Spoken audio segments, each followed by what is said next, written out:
Hello everyone, my name's Lex, here with a little bit of Thursday evening stream.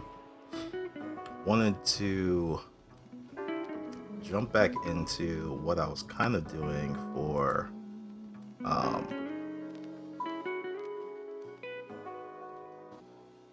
oh Jesus, okay. Uh what I was doing for a TTRPG pool project I want to have something for. Hopefinder. Which,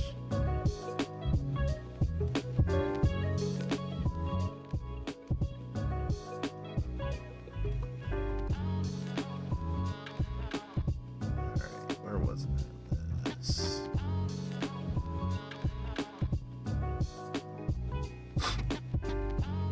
So last time, I guess before actually looking at this part, I was going through the Survivor's Guide, which is essentially like the player's handbook in Pathfinder, which they usually, I want to say, I don't know what percentage, but I feel like almost every adventure that they have for Pathfinder has a guide associated with it, just for players to be able to have an idea of what the setting is, themes, recommendations for character concepts, things of that nature. And Hopefinder is no different because it's a Pathfinder Second Edition hack, made by the same lead game designer at Paizo. So it having all those trappings, that makes sense. So originally I had gone into, while also reading the Survivor's Guide, was putting together just a test character, just to have something on a sheet. And then also realized that there is a module in Foundry for Hopefinder already. It's not fully fleshed out, but there's at least something there that kind of gets started with. So if I kind of switch back to the page that I was on, and I was kind of fiddling with it a little bit, I kind of converted the character that I was building into a Foundry version of it.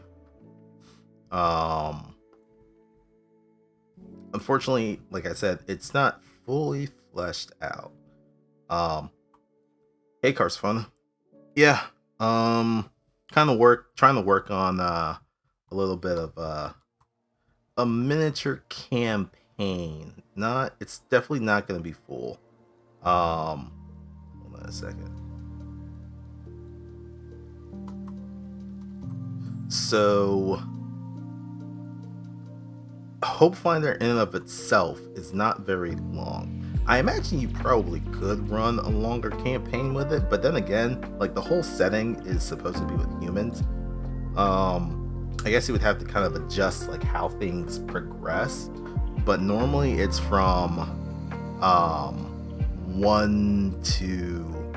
levels 1 to 5 essentially. So after each session, you're essentially leveling up. So it's like only 5 sessions long. So at best, this is a mini campaign. I wish I knew how to stream. It's honestly not that hard. Yo, from the time that I was off those 3 weeks for vacation, I feel like the people who were trying to fill my shoes and do a little bit of the streaming of some of the games, like Alkenstar and Curse of Strahd, and then even with some of like the issues that Crash kind of has every once in a while, I feel like maybe we should just all sit down and just go through like streaming settings together. Just a little powwow, just to get on the same page. And in case anyone else wanted to learn how to stream, do that as well. Yeah, no, I mean, like anything else, practice. The more you do, the more you'll get. But so back to Hopefinder. Since this is a hack of Pathfinder Second Edition, a lot of the things are gonna be the same, but a lot of things are gonna also be different. And one of the things I kind of noticed from the module for Forge,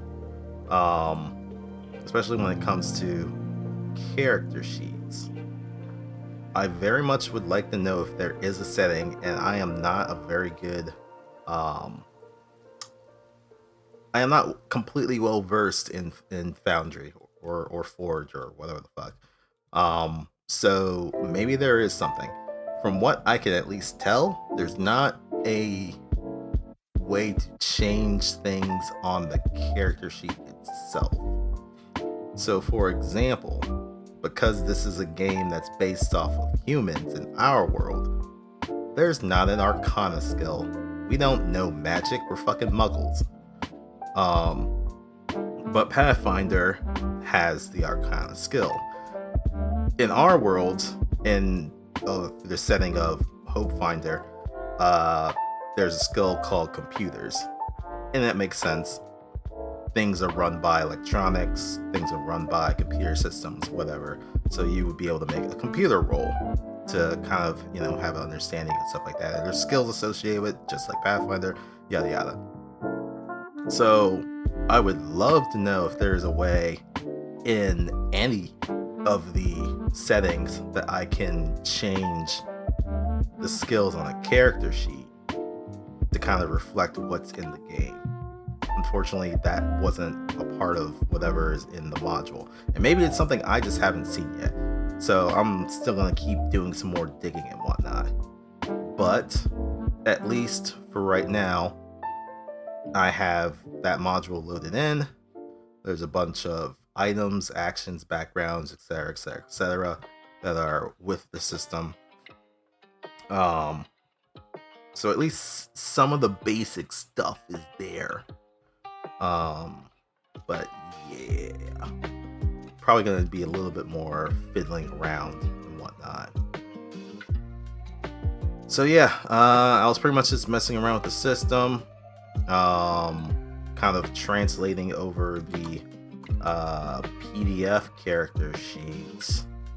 That I was originally building, and then jumping over into Foundry and kind of translating all that stuff over.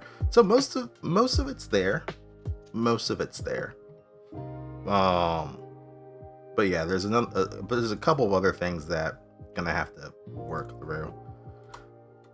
But actually, I think where I had left off was section 6 here for finishing touches on putting your survivor together.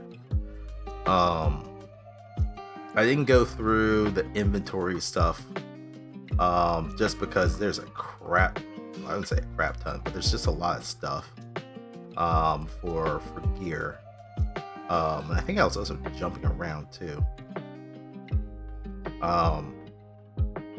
But yeah, actually I think probably some of the things I want to just quickly touch on for gear: barter. So money is no longer useful in the apocalypse. Everything has now moved over to a barter system, and that's how Hopefinder kind of explains it. So each item for gear, stuff you find, food, medicine, ammo, all that stuff, has a barter value associated to it. And I think even earlier on they were talking about, like, if you're looking for something that is lower than the barter value of something that you have, then a trader may take it. If you're looking for something that's higher than the barter that you're willing to offer, they may not take it. There could be rolls and stuff associated with it, but you never know. But yeah, this is general value of the item when trading. Note that in some settlements and during some stories, there might be modifiers that can affect some items' barter value. For example, the barter value of all food items might double for a settlement experiencing a famine. So that's kind of one of the things that's a little bit different.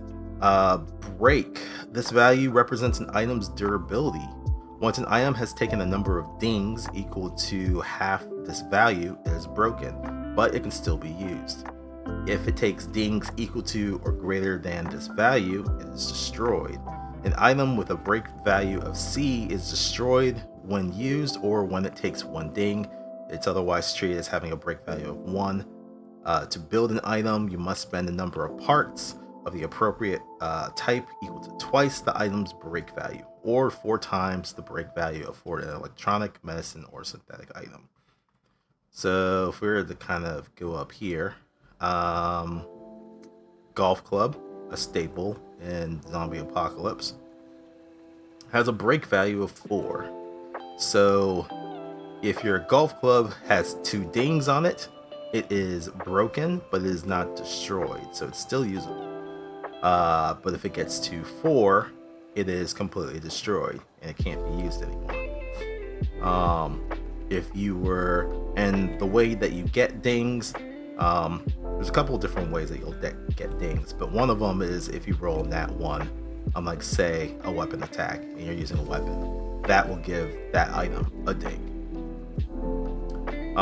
For armor, it's a little bit different, and I think I may have explained it last time I was going over this.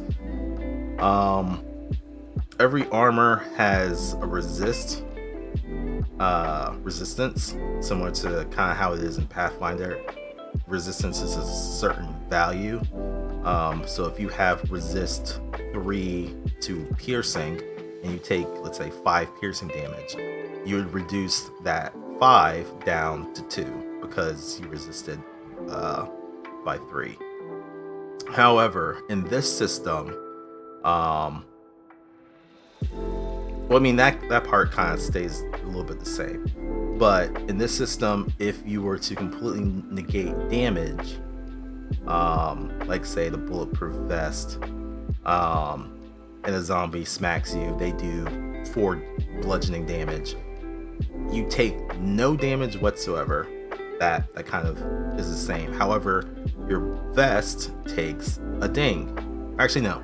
Yeah, your vest takes a ding, and I think you take a bruise. Because your thing absorbed all of the damage, but nothing was able to kind of carry over. If the zombie did 6 damage, your vest would still take a ding. However, you wouldn't take a bruise. You would take 1 point of damage. But I'll also go into, like, bruises and stuff like that, because that's a little bit later. But essentially, every item has, like, some sort of break value, and dings and bruises and all this stuff will kind of play into it. Oh, exactly here. Damage. This is how much damage a weapon deals when it hits. If it's a melee, you also add your strength to the damage roll. This also notes the type of damage: B for bludgeoning, P for piercing, S for slashing. Armor can reduce or even negate the amount of damage dealt.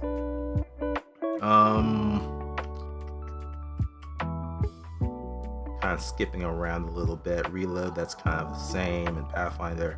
Resist. Armor reduces the damage you take from a hit. The amount of this resistance is listed here. If the armor reduces the damage to 0, you still take a bruise. You take any damage in excess of this value. That all makes sense. Type. Each item fits into a broad category that defines it.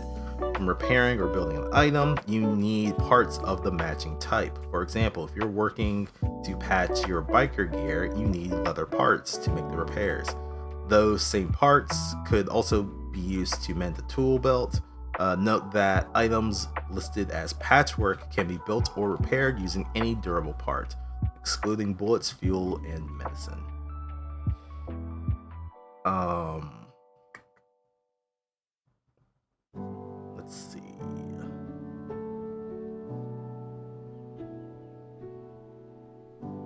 some of this stuff kind of goes into... for traits on items. One of the bigger changes for Hopefinder, weapons with this trait for deadly. Weapons with this trait are especially dangerous. In normal Pathfinder, a crit would mean you take double damage. Here, in Hopefinder, you take triple. If the attack roll result is 20 higher than the target's AC, the attack automatically reduces the target to 0. So this system is deadlier than what would be in Pathfinder, which kind of makes sense because you're throwing a bunch of humans into a very terrible, dangerous, and deadly situation. Getting shot would really fuck you up. A critical shot would, or critical anything would really just fuck you up. The attack roll of 20 or higher than the target's AC is interesting. Because normally crits in Pathfinder, if you roll a 20 on a d20, that's a crit. If you roll 10 higher than the target's AC, that is also a crit. However, here, those all still apply, but now it's added, if you roll 20 higher, the target's down. That's just, that's actually kind of scary a little bit. But I'm also curious as to what would be able to roll 20 higher than the target's AC, because that seems abnormally high. Then again, Pathfinder kind of deals with big numbers too, so maybe not so much. What else was there? Some other traits. Hazardous. This armor provides protection against hazardous substances and environments. You gain a +4 item bonus to saving throws against acid, fire, infection, poison, and smoke while wearing this armor. The bonus is reduced to +2 if the armor is broken and 0 if it is destroyed. Going back to crits. Essentially, if you're wearing a helmet, you can't get crit. That is one of the changes they kind of made here.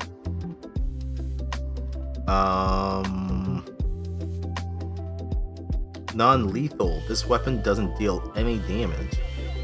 Instead, the target takes 1 bruise on a hit, 2 on a crit. If the attacker has a strength modifier of +3 or more, add an additional bruise. These bruises usually bypass armor resistance, but armor with a resistance of 5 or more reduces the number of bruises from a non-lethal attack by 1. Non-lethal attacks have no effect on zombies, which makes sense. Let's see. Sealed. This armor provides total protection against hazardous substances and environments. You automatically succeed at all saving throws against acid, fire, infection, poison, and smoke while wearing this armor. If the armor is broken, you get +4 item bonus against these effects instead, and no bonus if it is destroyed. Let's see. Tool on certain items. Usually on weapons, this weapon is also a tool and can be used for skill checks. Let's see.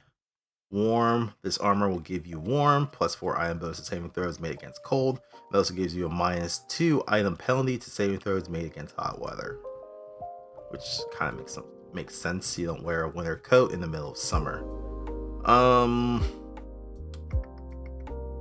What else was there? So yeah, going through all the gear and stuff, you can kind of see where some of these different traits are being applied. Ooh, actually, strength. I'm curious about that one. Strength. The wielder of a ranged weapon with this trait can add their strength modifier up to the listed value to the damage roll. This includes negative strength modifiers, which are subtracted from the damage roll. Okay, so I saw... Whoops, went way too far. I saw that on a few items. a crafted bow adds strength +2, so you add up to 2 strength on damage rolls with a crafted bow. A compound bow adds 4, or adds up to 4. Sorry, strength is up to that value that you can add from your strength modifier. There's not really a whole lot other things that have that though. It looks like it's just the bows.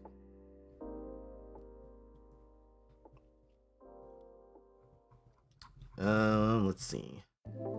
So the description of some other items: aspirin, which comes in a bottle. You have up to 10 doses. Each dose heals 1 bruise in 10 minutes. A survivor can use aspirin to heal a maximum of 2 bruises every 4 hours. So there's a bunch of other descriptions for some of the items. Duct tape can temporarily repair up to 4 dings on an item. Each repair takes 1 minute. The repair only lasts until the item takes a ding again. Definitely, see people who in the zombie movies who fucking MacGruber stuff together with duct tape and hope and wish to whatever god they know that whatever they're gonna swing with is still gonna hold up after they smack the zombie upside the head. Let's see, what else? Bullets are kind of normal. Well, not really. So a regular bullet, standard round of ammunition, deals damage listed in the weapon's description. If you have armor piercing rounds or piercing bullet, armor piercing round of ammunition halves the armor resistance of the target, if any, rounded down. And then a Z round, special round designed specifically to be lethal to zombies. Z rounds deal double the weapon's listed damage against zombies, which means roll twice as many dice. On the crits, they automatically kill a zombie. Which I'm kind of curious if that counts for some of the stronger ones that are in the narrator's guide. I'll have to look into that. Hydration is something that you kind of look for.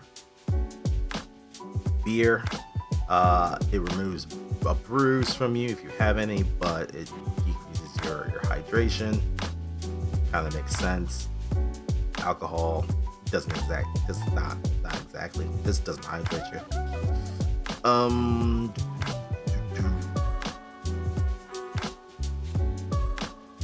A multi-tool contains small version of most tools, allowing for skill checks that require tools such as disabled device.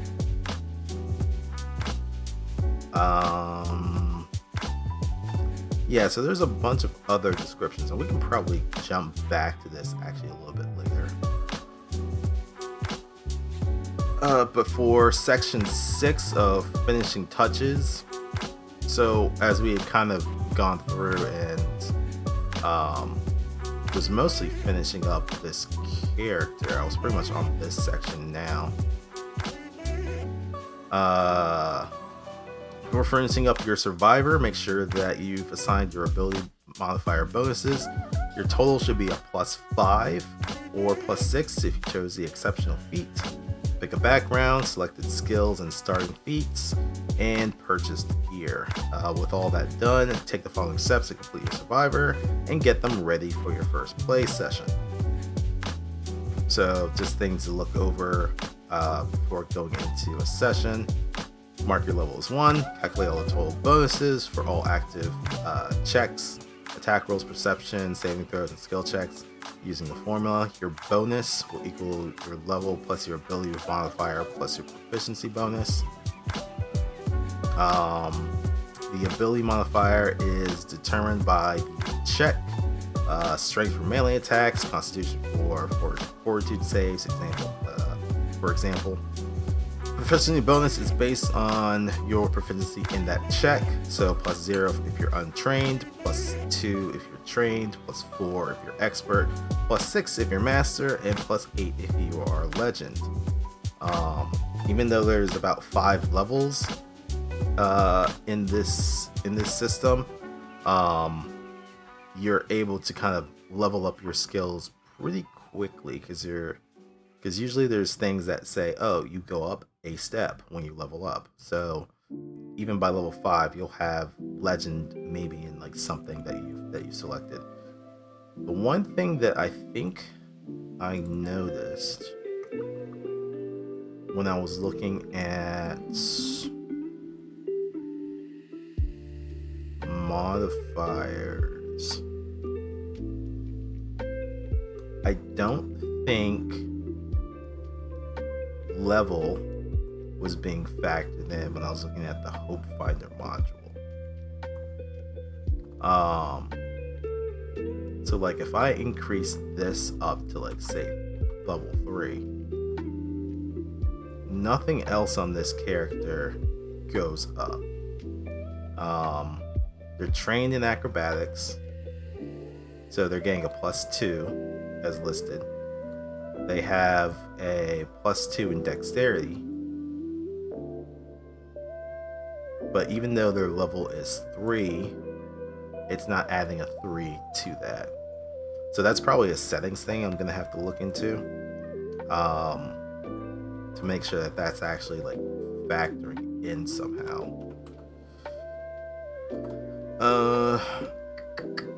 Step 2, calculate the values of your defensive stats, AC and save DCs. This follows the same formula as the active checks, but then adds 10 to the result.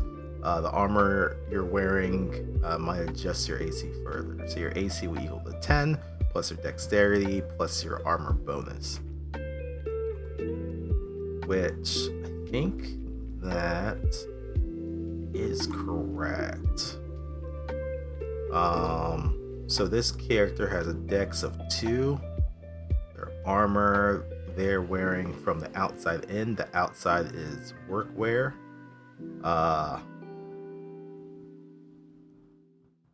Which gives a 0.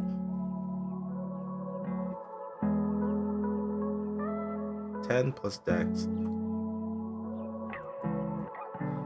What is it that's increasing it? Now I'm curious.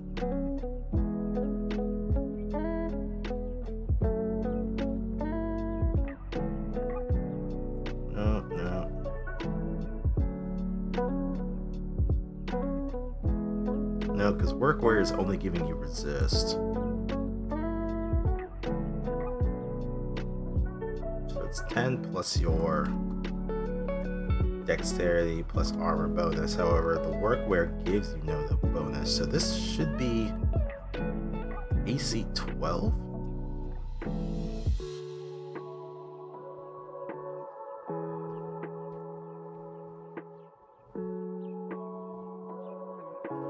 I wonder if it's not adding both of these, is it? It shouldn't.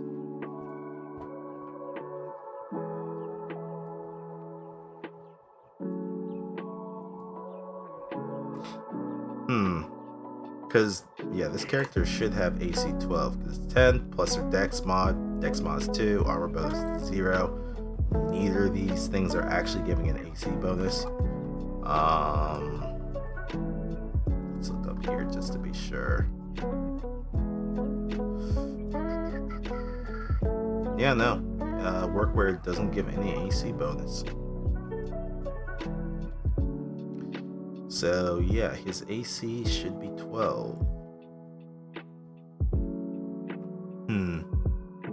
Because if they wear it as armor, that jumps up to 14. I'm gonna see what's in about that, because that's a bit weird.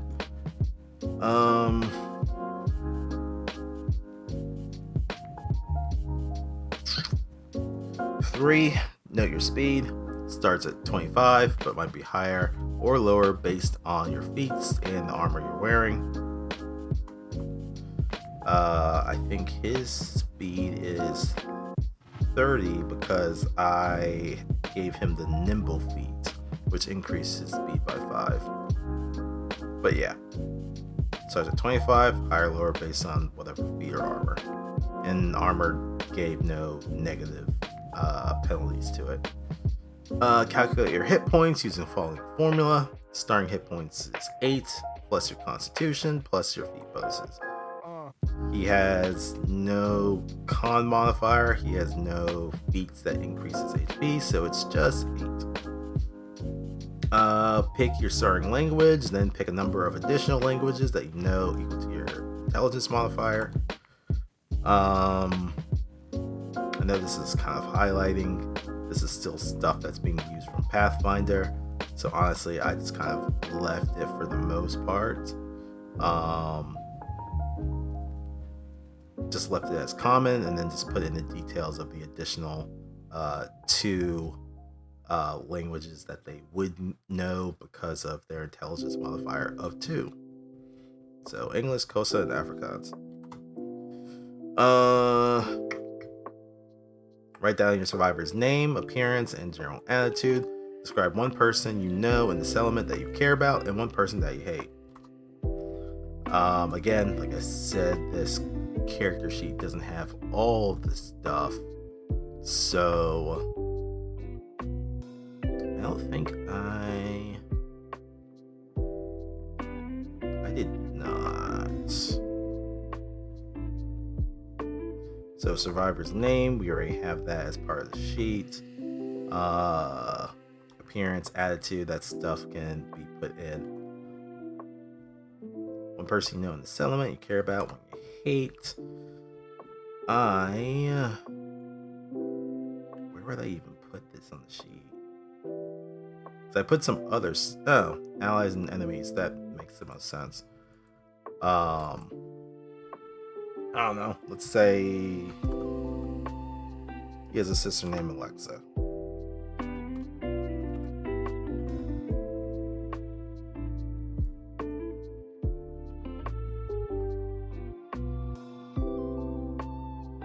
And he has an enemy named, I don't know, let's say John Smith.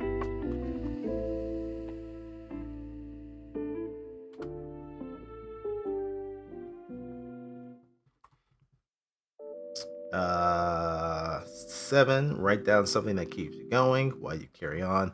And 8, write down something that holds you back. Everyone has their flaws. I put that in likes and dislikes. Providing for his family is his like. People's attitudes is what he dislikes. 9, fill out the survey exploring your flashbacks, and then 10, in the hope box you start off with 3. Hope is essentially Hopefinder's version of hero points. It's used a little bit differently. We'll get to flashbacks in a second, because that's part of leveling up. So how do we actually play the game itself?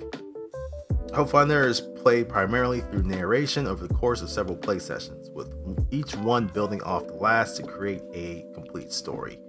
Each session opens with a short narrative setup describing what the survivors are attempting to accomplish.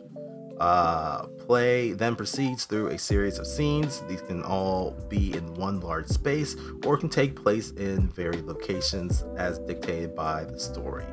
Each player describes what their survivor says and does, while the narrator describes challenges they face, the environment around them, and the actions all of the characters, animals, and zombies they encounter. Though these, I think it's supposed to be through these scenes, the survivors must try to achieve their objectives and bring the session's story to a conclusion, whether that is good or bad. In every session, each survivor experiences a flashback, revealing some moments from their past that develops their story and skills. Flashbacks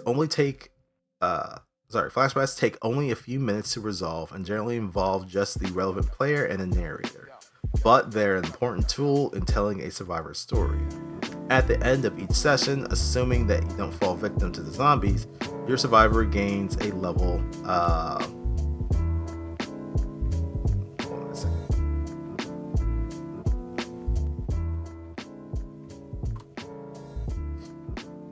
At the end of each session, assuming you don't fall victim to the zombies, your survivor gains a level, several increases to their statistics, and a few new character options, in addition to those granted by their flashback. The events of each session don't necessarily follow each other directly. Weeks, months, or even years might pass between parts of the story. At its conclusion, after several sessions of play, you get to narrate the outcome of your survivor based on the events of the story and the choices that you made. Your survivor's outcome might be tragic, poetic, uplifting, or heroic. The choice is yours, but it should feel like a fitting culmination of the character's journey. You don't have to be predictable. Surprising your fellow players can be satisfying on its own, but you should strive to tell an ending that feels like the perfect fit for your survivor. Ultimately, Hopefinder is a game about loss, finding your way through it, and working towards a brighter future for yourself and others. Healing and redemption are possible, but they aren't guaranteed. That said, remember that even when conflict arises, the ultimate goal is to create a memorable, engaging, and thrilling tale. In that endeavor, everyone is on the same side. So more aspects of Hopefinder, like exploration. For the majority of each session, your survivors will be exploring the world, scavenging for supplies, and looking for safe places to hide from the hordes of the dead. This type of play is called exploration, and is a more open-ended form of storytelling. Players take turns describing what their characters do, limited only by time and their own urgency to keep things moving.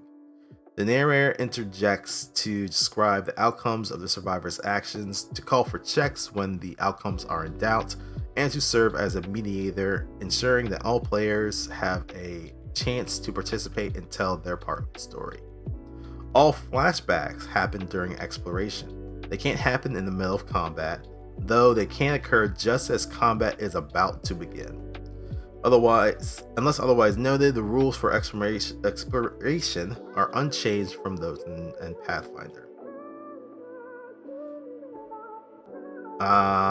Combat. In a world with billions of zombies, your survivors are bound to engage in combat with some frequency. The dead aren't the only dangers you might face, however. Packs of hungry dogs roam the ruined streets, angry bears prowl the countryside, and some of the other people you encounter will be desperate enough to try and take what little you have. When guns are raised and knives drawn, it's time for combat, which works much like it does in Pathfinder. At the start of combat, characters roll initiative to determine the order in which each participant acts. On their turn, each combatant takes up to 3 actions in any combination of those available to them. Survivors, animals, and zombies each have special actions that are only available to them. Throughout combat, participants take damage. When reduced to 0 hit points, they die or are knocked unconscious. Combat continues until one side flees or is defeated. The changes to the way that combat works in Hopefinder are noted in the following pages. And then the last pillar of Hopefinder is downtime. Just like in Pathfinder, survivors in the world of Hopefinder spend their downtime crafting objects, working odd jobs, and retraining their skills. The crafting rules diverge significantly from those in Pathfinder, which I think I had gone over last time I was doing this. But retraining works the same, which I believe it takes like a week in-game to be able to retrain your skills. There's probably some other rules, don't really feel like looking it up just yet, but that's what I'm remembering off the top of my head. A survivor who spends a week working a job around the settlement earns enough food and water to survive, and usually an item with a barter value equal to their level. The narrator might add a skill check to this to determine the reward, but it doesn't need to be more complicated than that. Alright, so when we actually get into combat, what happens? There's a turn structure. There are some differences to how combat works in Hopefinder, most notably in the way surprise is handled and the new actions available to all characters. So, surprise. Getting surprised by a zombie is a good way to end up dead. To reflect this danger, the rules for surprise are different. If one side of combat is waiting in ambush or otherwise hidden from the other before combat starts, they have a chance to surprise their opponents. Creatures get a perception check to avoid being surprised.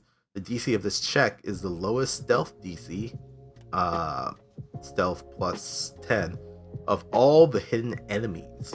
Surprised creatures still get to act in the first round of combat, but they are flat-footed and they only get to take 2 actions on their first turn instead of the usual 3.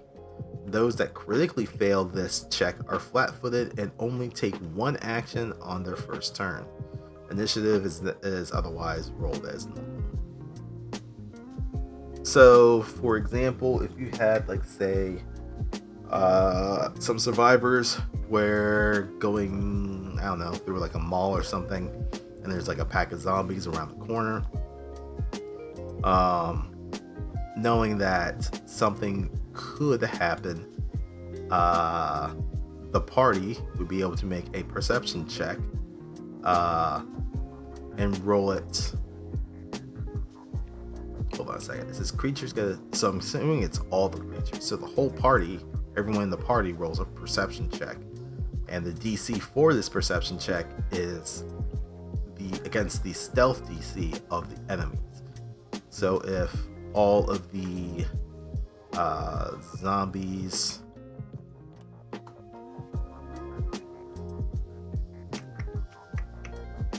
do have a crawler here, because I was just pulling out random creatures.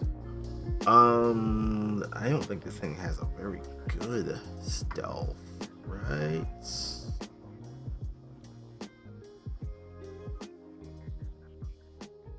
Let's see. I don't think so. There's no stealth bonus on this creature. Or there's no...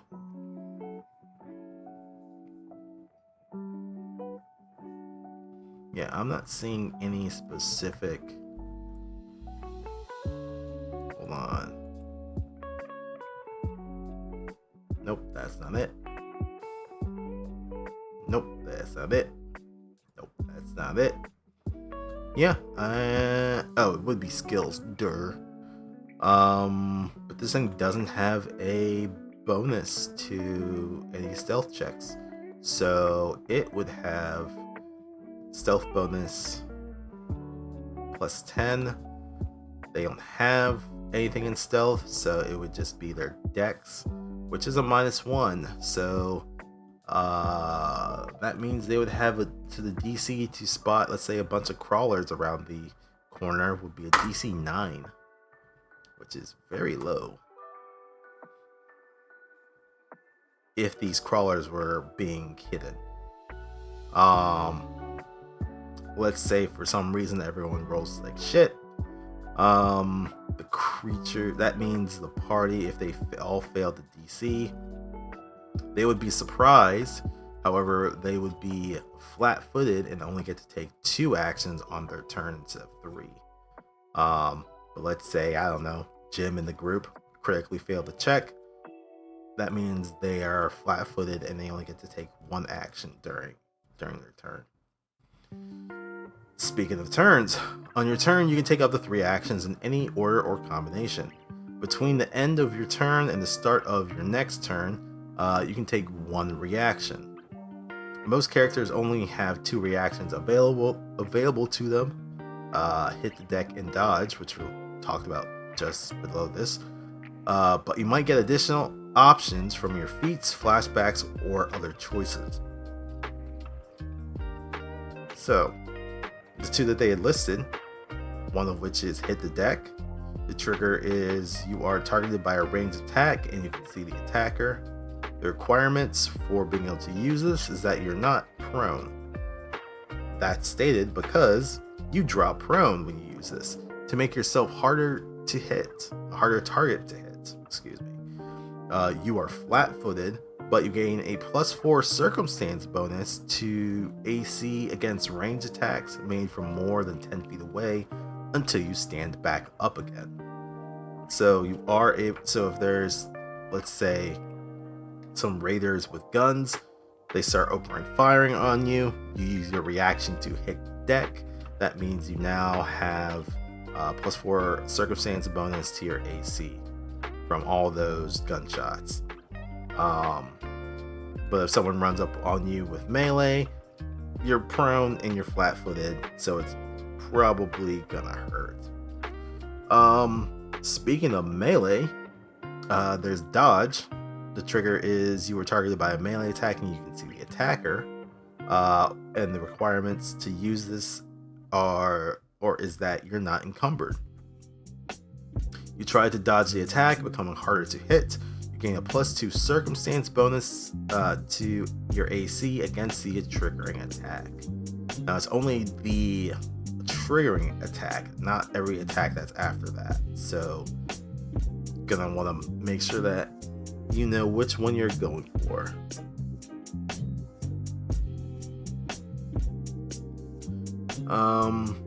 And then some basic actions that are kind of across the board. The following basic actions are available to all survivors and can be taken by most zombies and animals as well, at the narrator's discretion. Many of these actions are identical to those in Pathfinder. So you have the aid. That's the same as in Pathfinder. You assist someone. You have aim, which is new. You take aim at a target with a ranged weapon, increasing your chance to hit. If your next action is to strike with that weapon, you gain a +1 circumstance bonus to the attack roll. Batter. You make an attack with a melee weapon or tool against an inanimate object, trying to either force it open or break it. And this is normally done through athletics. Crawling, delay, and dropping prone, escaping, interacting, leap, ready, release. Those are all the same as it is in Pathfinder. Reload, a little bit. I think it's still somewhat the same. You drop an empty clip of a weapon and draw a new one and slide it into the weapon. The number. Oh no, sorry. Reload is different. That's okay. That's one thing that I did kind of notice. The number of actions is dependent on the weapon, but unlike other activities, these don't need to be consecutive. Oh.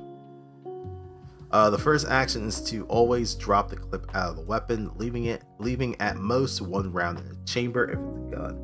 Additional actions are to draw and slot in the new cartridge, and then load the weapon. This can take 1 to 3 additional actions. So that's why they say it doesn't have to be consecutive. Because I saw that originally, I was like, what the hell? Because, for example, especially these martial weapons. Let me just see real quick. So, like for a revolver,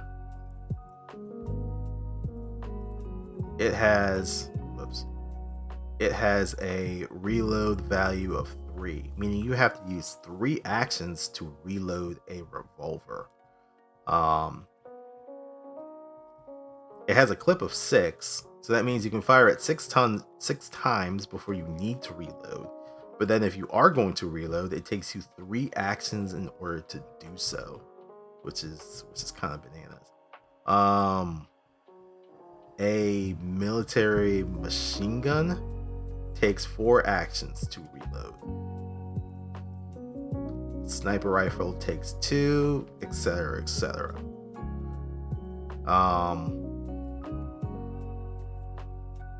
But yeah, it's at least good that it doesn't have to be consecutive, because if that was the case, that would be rough.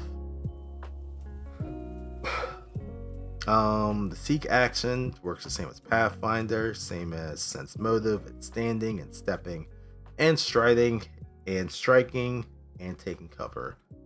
They all act the same way as it does in Pathfinder, so that's at least good.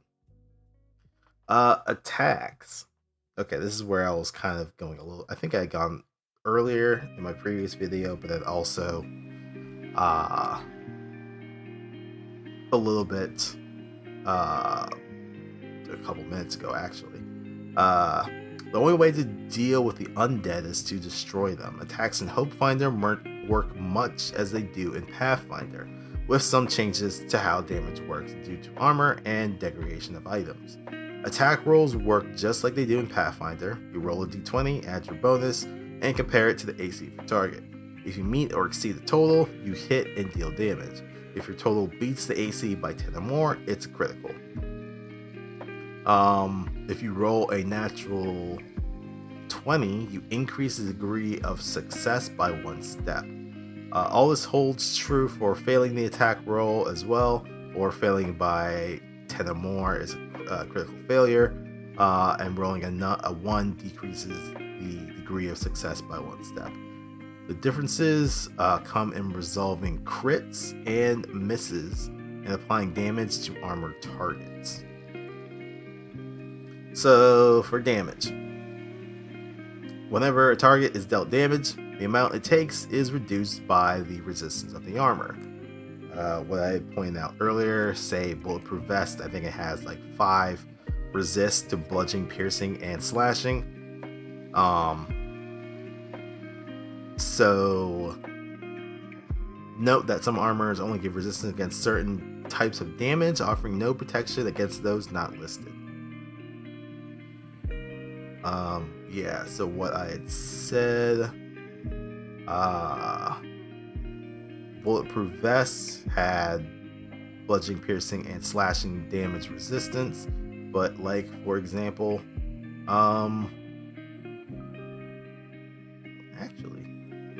this is just some of the smaller stuff, but like clothing only has 1 resistance for slashing, and that's it. Whereas some of these other armors have all, meaning even, I guess you can call them elemental damage, is also reduced because of the resist that it has.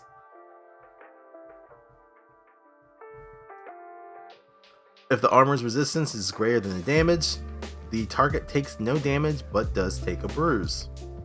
If the damage is greater than the armor's resistance, then the target takes damage in excess of the armor's value. Okay. Sorry. I had misspoke earlier. If the resistance is greater than the damage, the target doesn't take any, but they take a bruise. However, the armor does not take a ding. It only takes a ding if the damage is greater than the armor's resistance. So, the target takes the damage in excess of the armor's resistance value, and the armor takes 1 ding. And that's only if the damage is greater than the resistance that it's providing. And if the damage type isn't covered by the armor's resistance, or the attack bypasses the armor's resistance, the target takes all of the damage, and the armor doesn't take any dings on it. Okay. So that was a correction from what I had said earlier. So if your armor had, say, 3 resist for bludgeoning, piercing, and slashing, and you took 4 damage from let's say a swipe, you would take 1 damage, actual damage to your health, your HP, and your armor would take 1 ding. And as we learned earlier, if an item takes a number of dings equal to half its break value, it's broken but not destroyed. If it takes a number of dings equal to or greater than its break value, then it's destroyed. Critical hits are especially dangerous in Hopefinder. Critical hits deal double damage, double the total result after adding any bonuses, and ignore resistance from armor unless that armor includes a helmet. Oh yeah, that's true. In which case, resistance applies as normal. Weapons with a deadly trait. Weapons with the deadly trait. That's the specific thing. Deal triple damage on a critical hit. And if the attack exceeds the target's AC by 20 or more, instantly reduce the target down to 0. Finally, critical hits that deal damage have an additional effect based on the type of damage dealt. This is also something that's new. So if the damage is acid or fire based, critical hits from that cause 1 persistent damage of that same type.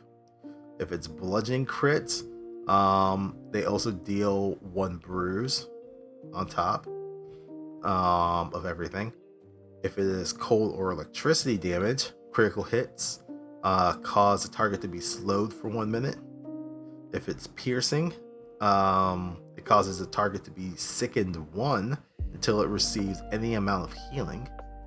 If it's poison, it causes the target to be enfeebled for 1 hour. And if it is slashing, it's enfeebled 1 for 1 hour. And if it's slashing, it causes the target to take 1 persistent bleed. It doesn't say, there is no duration. But I think bleed is something that is specific. I'll have to look that up. Sonic, a crit from Sonic will will cause the target to be deafened for 1 hour. And a crit from a zombie. In addition to the effects based on the damage type, critical hits from zombies attacks often carry the risk of infection. A zombie's description lists which of its attacks can cause an infection. And that is something that I saw within the narrator's guide that has all of the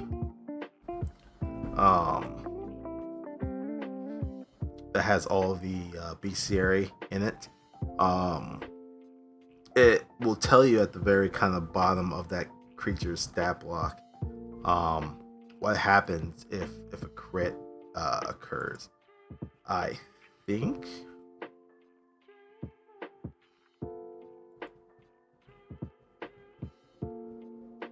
right. Okay. There is something that talks about the Z Plague on Foundry character sheets. Not going to show that too much because, yeah. But it is there. Critical miss. A critical miss on the attack roll causes the weapon to take a ding. If the attack was with a fist or another body part, the attacker instead takes a bruise. So that's something.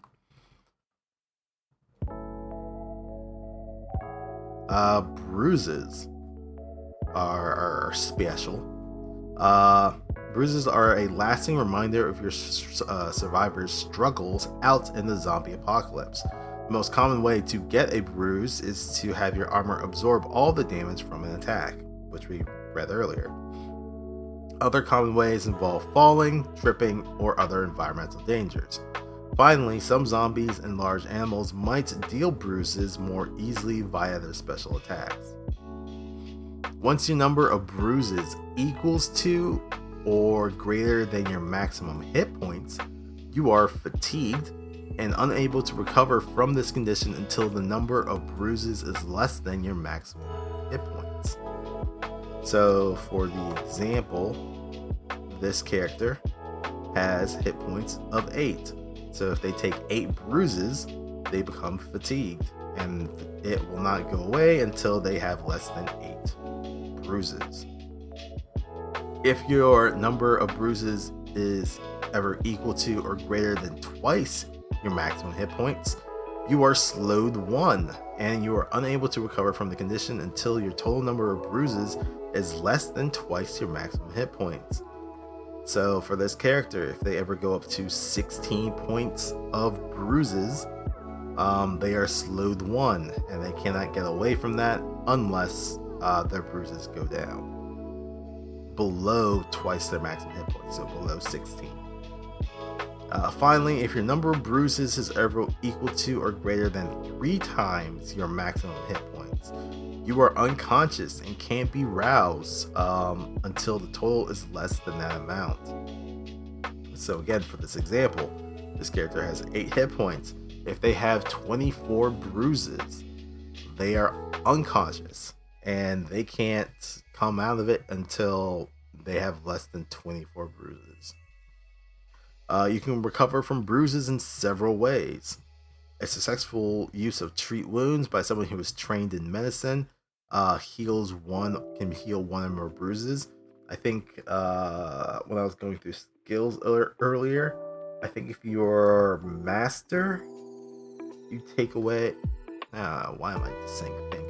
Let me scroll up here.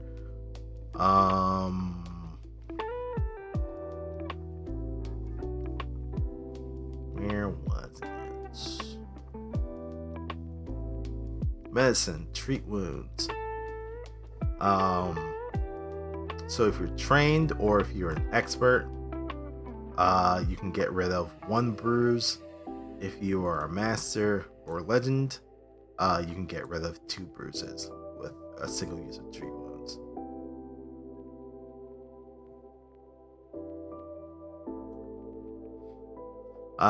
Full Night's Rest heals a number of bruises equal to your Constitution mod.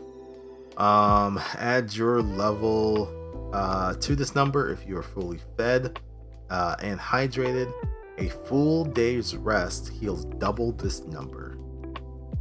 So let's say if this character, because this one actually doesn't, but for example, let's say that they have a Constitution of 2. A full night's rest, they would heal 2 bruises. If they were, say, level 2, then if this character was fully fed and hydrated, they would heal 4. Constitution of 2, and their level is 2, so they heal 4.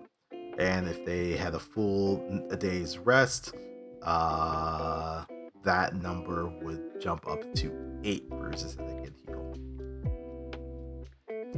Aspirin and ice packs heal 1 and 1d4 bruises respectively after 10 minutes.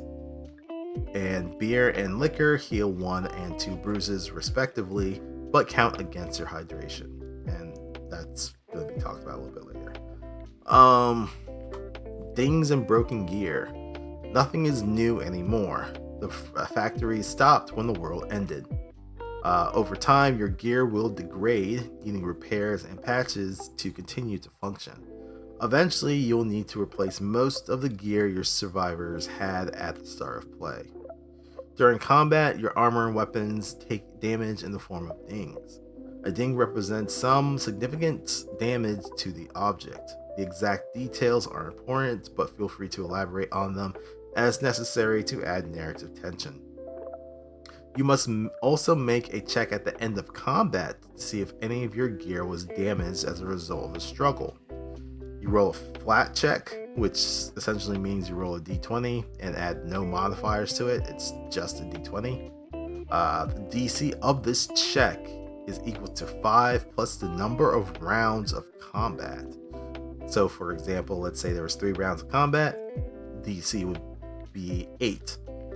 So you roll a flat check with a DC of 8. If you fail this check, something was damaged in the fray, and then you would roll a d10 and consult your ready inventory list to see which of the items got a ding. So if we were using the old sheet,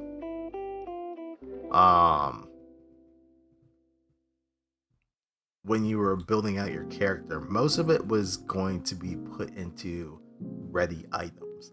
And if you're rolling a d10 at the end of combat, you're rolling against the 10 things that are here as your ready items. To see what got damaged. To see what item got a ding, a single ding. If you roll a 1 or critically fail this flat check, 1d4 items get a ding, and then you have to roll randomly for each one from Each item has a break value. If the item takes dings equal to or greater than half its break value, the item is broken. It can still be used, but any checks made by this have a -2 penalty, including weapon attacks and damage rolls. Electronic items require a flat DC 10 flat check to turn on if they're broken. On a failure, the check can't be attempted again for another hour. If armor is broken, reduce its resistances by half. If an item takes dings equal to or greater than its break value, the item is broken, leaving behind a number of parts equal to 1/4 its break value. So, for example, if it has a break value of 10 and it gets broken, it leaves behind. Wait, hold on a second. It said 1/4. Ooh, 10's rough.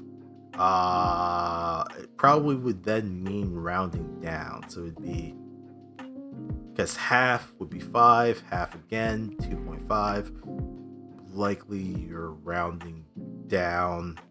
So you would get 2 parts out of it if it was destroyed. The type of these parts are determined by the narrator, but they're usually the same type as the item. So if the item was made of leather, like say it was a biker jacket and it was leather, then you would get leather parts from it. If you pick up an item not listed in the gear section, use the following guidelines to help determine the item's break value. So small, delicate, or flimsy object would have a break value of 1, and that can be things like made of glass. A small, solid object having a break value of 2. A handheld object has a break value of 4. A large handheld object has a break value of 8. Light worn objects, break value of 2. Heavy worn objects, break value of 4. And durable worn objects have a break value of 6. Living and dying. There are 2 common ways to die in the world of Hopefinder: violence and infection. While ordinary diseases like cancer and diabetes still occur, the real concern is the threat posed by the Z-Plague. Old age is a luxury that few, if any, can afford. So, the Z-Plague. Those who survived the initial zombie outbreak that brought the fall did so through a combination of precaution and a bit of genetic luck. That said, no one is fully immune to the Z-Plague. Even those who managed to get a dose of the Z-Knock inoculation only gained a resistance to the infection while still in the stage 1 of the disease. If you were exposed to the Z-Plague, technically called zonocal amoebic encephalitis, the narrator will attempt a secret fortitude save against the DC of the strain as dictated by the zombie that infected you. If you fail this saving throw, you contract the first stage of the disease. If you critically fail, you contract the disease and lose 1 hope the next time you rest.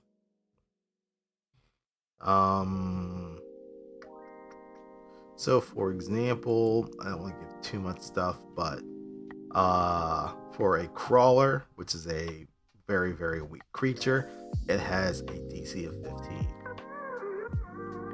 So if you are exposed to the Z-Plague from a crawler, you would have to roll a fortitude DC 15 fortitude save. If you critically fail it, you get the first stage of the disease. If you critically failed, you would get the disease as well as lose hope. So at stage 1, you lose 1 hope each day, becoming more and more morose. You can't gain hope. Others around you can't ask for sense motive checks using perception to know something is amiss. At the end of each day, attempt a fortitude save against the original DC. If you succeed at 2 saves on consecutive days or critically succeed a save, you manage to shake off the infection and stop losing hope. If you run out of hope and the infection requires you to lose another, you progress to stage 2. Stage 2, you become Stupefied 1, and the narrator secretly rolls a d20 to set the duration in hours. At the end of the duration, your Stupefied value increases by 1, and the narrator rolls to set the duration again. When your Stupefied value is greater than all 3 of your mental ability modifiers combined, intelligence, wisdom, and charisma, you progress to Stage 3. There's no known way to save anyone who has reached Stage 2. So pretty much, if you're at Stage 2, you're pretty much fucked. Infected people in Stage 2 are contagious, setting parasites through coughing and bodily fluids. Anyone who spends more than 1 minute within 10 feet of a contagious individual must attempt a fortitude save, same DC as the infected person, to avoid contracting the Z plague. And then if you get into Stage 3, you fall unconscious. You start losing 1d4 hit points per minute. When your HP reaches 0, you die, and you rise up as a zombie within 1d10 minutes. So yeah, Stage 3, you're fucked. You're practically dead. You're just dead. Stage 2, there's no way of getting out of Stage 2, which is interesting. I was kind of wondering if there would have been a last-ditch effort, but there's not. So you really don't want to hit Stage 2. Because then it's just pretty much no hope for you after that. Literally no hope for you after that. Thirst and hunger. All survivors need to eat and drink every day to stay healthy. The food and fluids in the gear chapter lists how much food and hydration they provide. To be excuse me. To be fully fed and hydrated, each survivor needs 3 food and 3 hydration each day. Survivors don't take a penalty so long as they get at least 2 food and 2 hydration each day. So you can get by on 2, but to be considered fully fed and hydrated, you need 3. If survivor gets only 1 food in a day, they are fatigued at the start of the next morning and can't remove the condition until they eat at least 2 food. Survivors who don't get enough food in this way also wake up with 1 bruise. This increases 2 bruises if they get no food. If a survivor gets only 1 water in a day, starting the next morning, they are Stupefied 1. Stupefied 2 if they don't get any water, and they wake up in that morning. Stupefied condition from a lack of hydration stacks with itself and is only reduced by consuming liquids. 1 Stupefied value for each hydration consumed.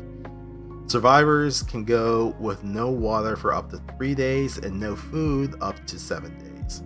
After this limit, they must attempt a DC 20 fortitude save at the start of each day or die.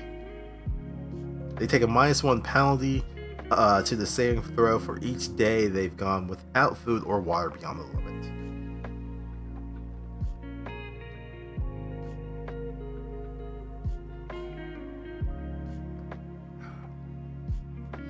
I feel like this section was very appropriate because I've been talking for a little bit, so I need to hydrate. Lubricate the throat. Unconsciousness and dying. Whether from sleep, drugs, or being reduced to 0 hit points, being unconscious is very perilous in the apocalypse. Whenever you're unconscious, you're flat-footed, and any attack that exceeds on you is a crit. When reduces 0 hit points, you also gain the dying condition. This functions as it does in Pathfinder, but in addition, whenever you gain or increase the value of the dying condition, you also gain a number of bruises equal to your dying value. So that's kind of new. That's also very rough. But not all is bad because there's healing. but healing is a slow and difficult process in Hopefinder. Without a skilled doctor, it can take many days before you are restored to full hit points. Once per day, after getting at least 8 hours of calm, comfortable sleep, you regain a number of hit points equal to your constitution and heal a equal number of bruises. If you are fully fed and hydrated with no penalties from hunger or thirst, you add your level to these amounts. A full day's rest doubles these numbers. Characters with the medicine skill and healing advanced feats can greatly accelerate the healing and provide immediate relief even during combat. Death and remembering. When death comes for your character, you have one final obligation before rolling up a new survivor to carry on the struggle. Someone, usually other members of your group, open your pack to find your remaining gear and the mementos from your life at the bottom. When this happens, play pauses as you describe exactly what items are discovered, reflecting on the lasting remnants of your life. After this solemn ritual concludes, all other survivors gain 1 hope in your memory. So a little bit of a benefit, even if your character dies, but yeah. You're not completely... You have one last homework thing to do if your character dies. Have to put together a memento. Let's see. So Hope. Hope is a crucial resource in this game, representing your survivor's will to carry on in the face of overwhelming adversity. You can draw upon your hope to press on when things seem grim or when failure seems certain. In short, as long as you have hope, you have a chance. Hope replaces the hero point mechanic. Alright, so gaining hope. Your survivor begins play with 3 hope. But assuming you succeed in your objective, you gain another 1 at the end of each adventure. You also gain 1 hope after each flashback. Finally, there are some ways you can gain hope through actions during your play. These are at the discretion of the narrator, but in general, you can expect to gain hope whenever you save an innocent life from certain death, whenever you discover something precious that was thought lost, and whenever you take part in a moment of inspiration. Sometimes you gain a temporary point of hope that lasts only until the end of the current combat or encounter. These usually come from character abilities or unique circumstances in the story. The most hope you can ever have at one time is equal to 5 plus your charisma.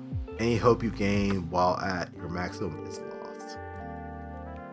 So unfortunately, the character sheet in and of itself not customizable to where I could add additional hope points, which is also hard because I guess it really kind of depends on the character and what their charisma is, because that will kind of affect where they are. So that's something that's gonna have to be put on the sheet somewhere else.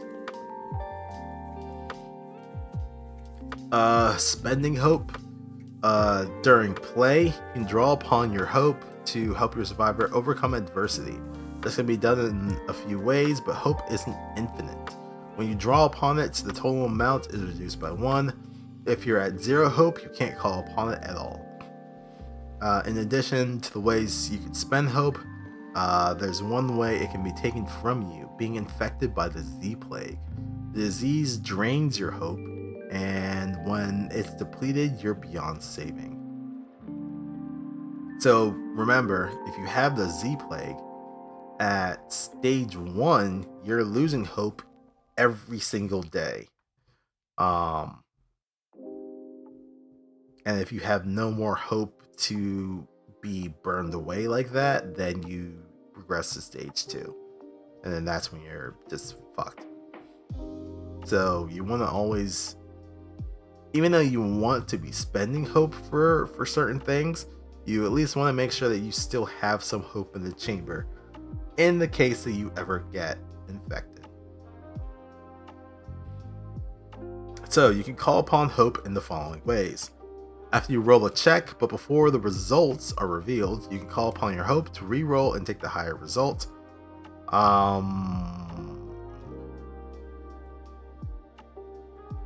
Which is different. Yeah, that's different than Pathfinder's hero point. Because if you use a hero point, you can re-roll, but you have to take the result of the new roll. That's how I noticed it's been used in our Alkenstar games. But here, if you re-roll, you can choose to take which result is higher. If you are hit in combat and the attack roll is a crit, you can call upon your hope to treat the attack as normal instead. So that's a nice little defensive thing that you can use your hope for.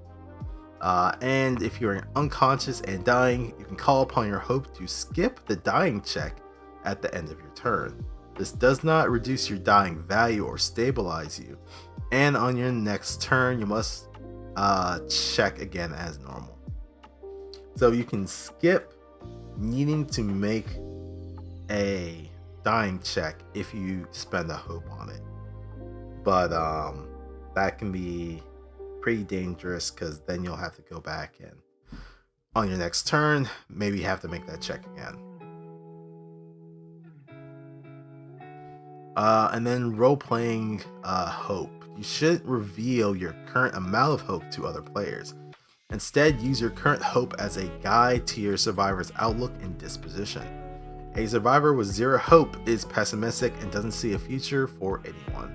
A survivor with 1 is just hanging on, desperate for anything to go their way.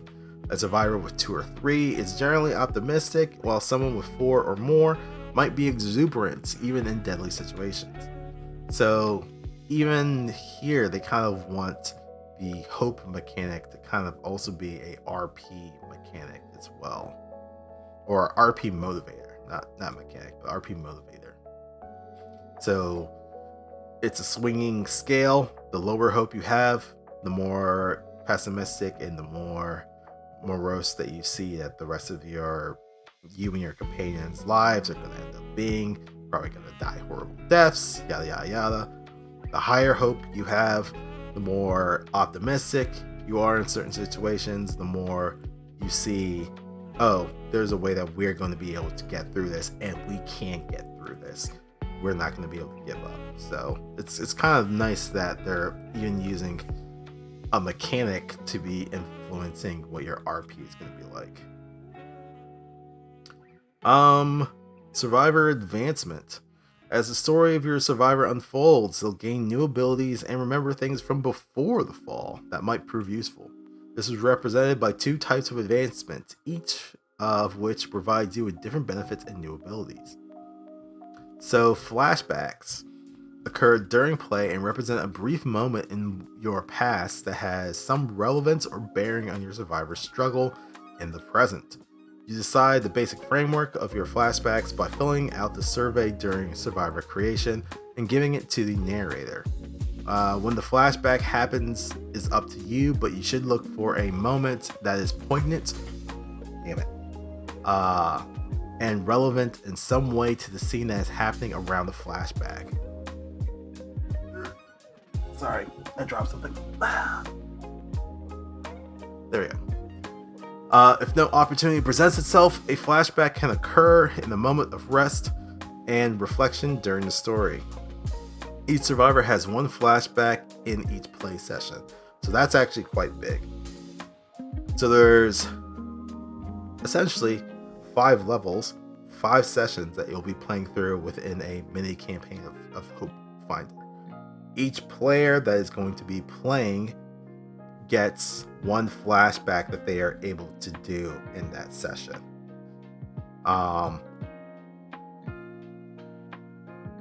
Yeah, and that's it.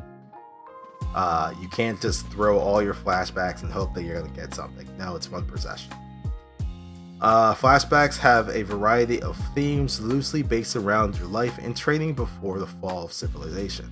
Each flashback unlocks some special actions or abilities that might help you in your struggles. And then leveling. Leveling is the second type of advancement, representing your growing skills and abilities derived directly from your experiences in the apocalypse. With each level, you gain new skills, feats, and ability modifier increases and hit points. This also improves your attempts at nearly every roll and check you attempt during the game as you add your level to most of these. You level up after each session and begin the next session with all of the benefits of your new level. This system replaces the entire leveling and class system in Pathfinder. So yeah, in Hopefinder, there's no classes. There's no barbarians, fighters, wizards, clerics, none of that. You're just a human. However, what skills you pick up through the flashback system, it kind of gives you what skills you pick up, what background you choose, and also like what flashback, those will kind of dictate what things you're good at and how things will kind of progress for you. So speaking of flashbacks, you were shaped by the world that was, but just like the ruined cities and abandoned countryside, your survivor is an echo of that former purpose.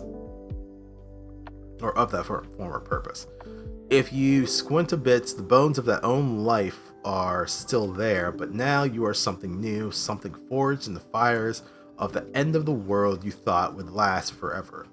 Flashbacks are the way that you look back to discover how the person you were became the person that you are. So player driven. Your survivor will have one flashback in each session of play, but you decide when it occurs. Although your first flashback is always before the fall, the others can occur in any order. You determine the story of each flashback through questions you answered in the survivor's survey, but you and the narrator determine the exact details of that moment as you play it out together. Flashbacks occur outside of combat, with a suggested buffer of at least 15 minutes of play between each. The players can decide to waive this guideline if individual flashbacks are connected in some way. You can have a flashback right before combat, but only if you're about to attempt an ambush. If you stumble upon a zombie or get surprised by bandits, you can't initiate a flashback until after the fight ends. Yeah, so you can't just be like, hey, narrator, time out, I want to do a flashback real quick. Nah, that's not going to happen. Unless you're ambushing the attackers or ambushing your targets. Alright, flashbacks are something that you share with the other players. They aren't a secret inner monologue or a private moment with an NPC. They're a story that you tell your fellow survivors. To initiate a flashback, wait until the right moment and begin by saying, "Did I ever tell you about the time?" etc., etc. You can then set the scene and give some basic details. This is also a good time to hand the narrator your survey again so that they can familiarize themselves with the details of your tale. The narrator plays out the scene with you, taking on the role of any characters that might be present. Their job in this scene is to enable the story you're trying to tell, amplifying the details you provided in the survey. Flashbacks are short. They take about 5 minutes to play out. Think of them as a small dialogue between two characters, not an entire conversation, just one poignant moment. At the end of the flashback, you unlock new abilities as noted in the role you selected as part of your first flashback, which is detailed soon. An important note, flashbacks don't actually have to be true. It's your story. You can decide how truthful you want to be in telling it. They might be preposterous tales too outlandish to believe, or subtle stories that contain only minor embellishments to keep the story moving. It's up to you and the narrator. It's up to you and the narrator should play along. Alright. Excuse me.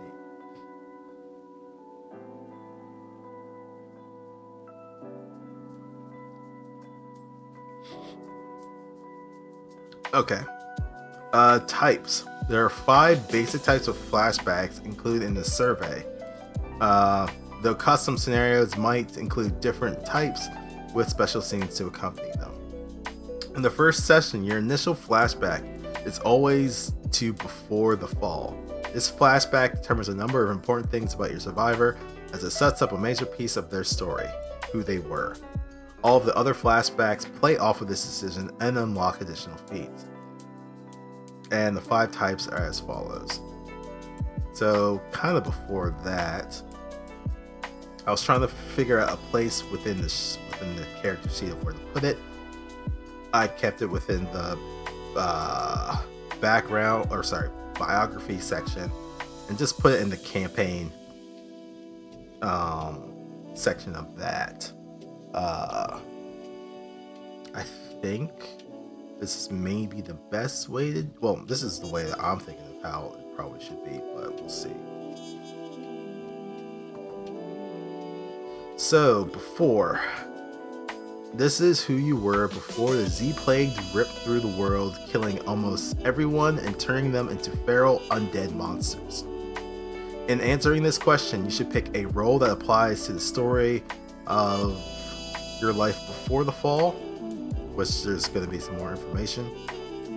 You don't have to pick the most obvious role. For example, if you're in the army, you could pick the soldier role, but first responder might apply as well if you were trained as a field medic, or laborer if you're in the engineering corps. The choice is up to you. The fall. And again, these don't have to be in order, but typically you want before. Well, the before, that always has to be first. And then the fall, respite, and depths, those can kind of vary a little bit in the order that you want them to be. And then typically you want hope to be your last one. But doesn't have to be the case.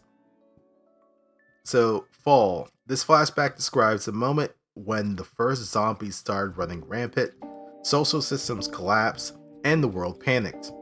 What were you doing the first time you encountered the living dead or saw footage out of Milwaukee? So, as I had said earlier, the setting for Hopefinder was a parasite that infected the pork supply of the U.S. in Milwaukee, which then transferred to one of the humans that was working on the pigs, which then came over to Seattle and then kind of ran from there. So the original origin point was over in Milwaukee. So yeah, if your character was like looking at the news and they saw what was happening out there, that could be something that they think about during the fall flashback. Respite. This flashback should provide insight into the time during the fall, as those who were left scrambled for any desperate chance to survive. It was a grim period with people turning against each other and the dead running rampant. Despite all that, though, this flashback is about a moment of respite or joy that you found during those dark days. At this point, maybe it's the last happy memory you still have. Then there's depths. This flashback is to your darkest moments during the fall, when you faced the worst you could imagine and all seemed lost. Perhaps you betrayed a friend, found yourself in a hopeless situation, or simply gave up, ready to let the darkness take you. This is rock bottom. And then finally, hope. There came a point during the fall when you realized that you might just make it, when you found a way to carry on and realized that struggle wasn't in vain. This flashback depicts that moment. Although the glimmer of hope it gave you was a faint and fleeting thing, you decided to nourish and protect it. In return, it led you out of the darkness. This flashback should typically be the final flashback that you experience in your story, but that isn't a hard rule. So, like I said before, that's always going to be your first flashback, because it details what you were doing before everything went to shit. and then depending on the situation that's in the story, again, flashbacks are supposed to kind of occur when you are remembering something that is happening within the current story that reminds you of something that happened in the past. So I don't know, let's say you were trying to fix a generator or something, and then you had a flashback to, I don't know, say that there was another time that you were trying to fix the generators of the settlement, and that's why you had some respite flashback that kicks in. But again, it doesn't have to be in order of fall, then respite, then depths, then hope. Though typically you at least want hope to be the last one that you have. That would be session number 5. Actually, no, that'd be that would be the last session that you're running that you would have hope. But that doesn't always have to be the case.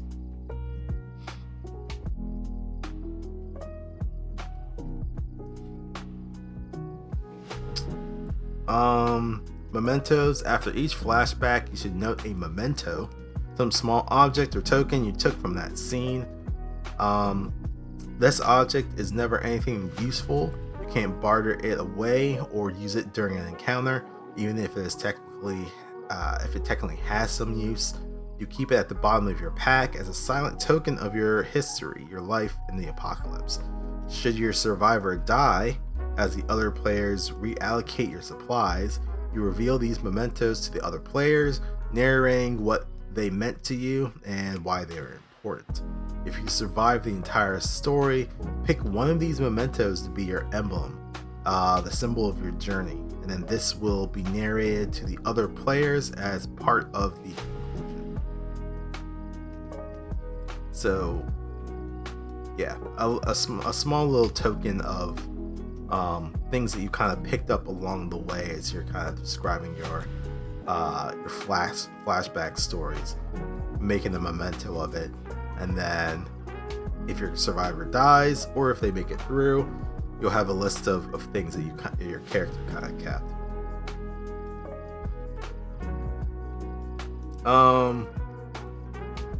So roles. So like I said earlier, there's no classes, just different things that kind of make you up,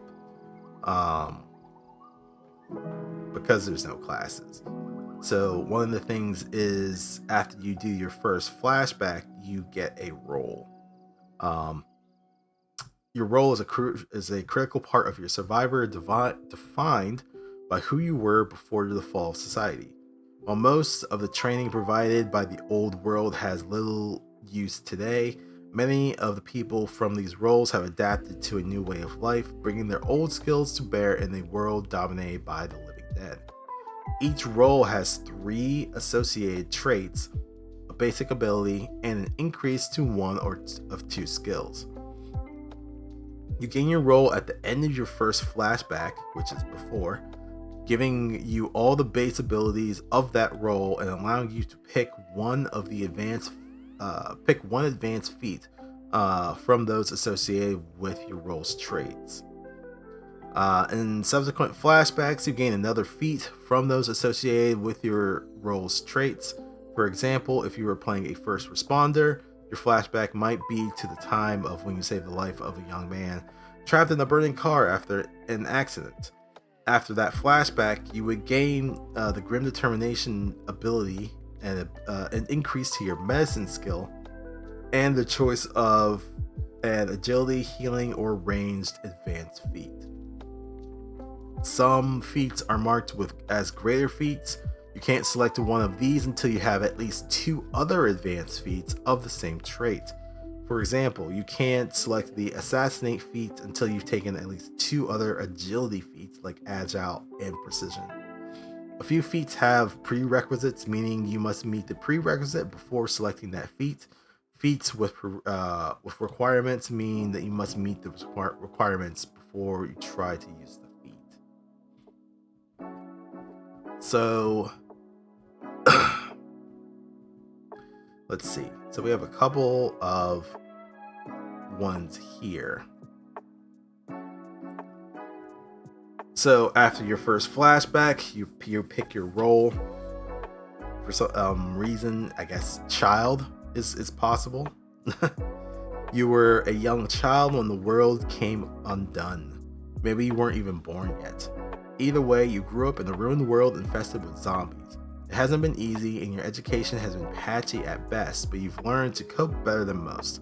After all, this is the only life you've ever known. So the feature that you would get is Hope Springs Eternal. You start each session with an extra hope that you must use during that session, or else it is lost. Additionally, there's no limit to the amount of hope that you can have at any given time.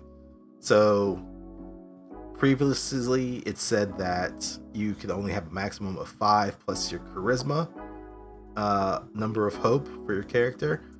If you're playing a child, you have infinite hope. That cap is no longer applied to you. Skills, you increase either your acrobatics or survival by 1 step. And then feats, you can select any feats that has the agility, building, and close tags on it. Which, if I remember correctly,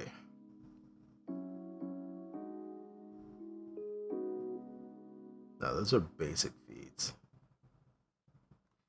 I think later in the document it does go over feats, right? Oh, agility. Okay, here we go.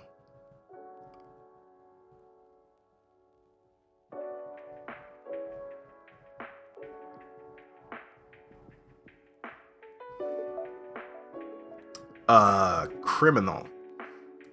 You ran with some tough people before the fall and had several run-ins with the law. There's a good chance you spend time in prison, and maybe even had to break out when the zombies came.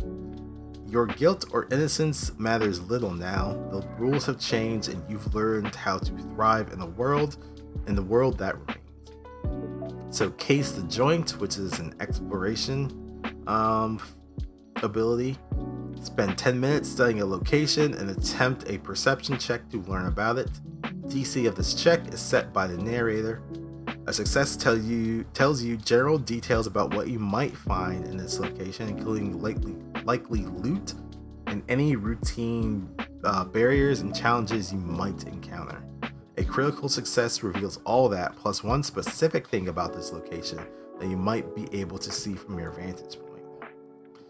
This can only tell you about an area the size of a gas station. If the location is larger than that, then you must focus on one part of it to learn about. You can also, as part of this role, you increase either your deception or thievery by 1 step. And you can select from the agility, cunning, and range advanced feats whenever you are leveling up. Delivery driver, you spent your life behind the wheel, whether delivering packages, dropping off freight, or making sure people got their pizza in 30 minutes or less.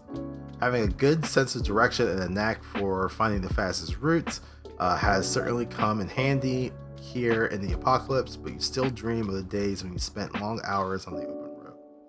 So, mental map is your feature. Whenever you attempt a driving check to navigate, or a survival check to avoid getting lost, or to find the safest route, you treat a failure as a success, and a critical failure as just a failure. In addition, if you attempt a perception check to avoid being surprised in a familiar area, somewhere you have been able to freely explore for at least a day or more, you gain a +2 circumstance bonus to that check. So for your skills, you're able to increase either your driving or machinery skill by 1 step. And then feats, you can choose any that have the tag of brawn, close, or technology. Displaced. Hold on a second.